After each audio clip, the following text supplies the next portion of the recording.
నమస్కారము. నా పేరు షణ్ముగం అండి. మేము ఇప్పుడు బెంగుళూరు నుంచి తిరుపతికి వచ్చినాము. ఏం విశేషం అంటే ఈ పొద్దు మేము బెంగుళూరు ఇంకా తిరుపతి వరకు పోస్టర్స్, పాంప్లెట్స్ అంతా ఇచ్చేసి వస్తూ ఉన్నాము.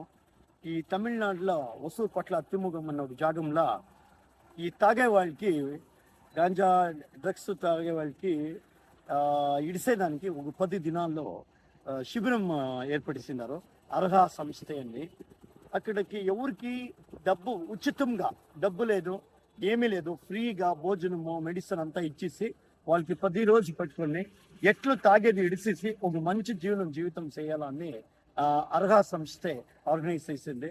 సో ఎవరికి ప్రాబ్లం ఉందో తాగేది ఇడియాలని మనసు ఉందో అట్లా వాళ్ళకి ఆ శిబిరంకి రాండా మంచి జీవనము చేయొచ్చును. ఖండితంగా లక్షాంతర జనాల్లో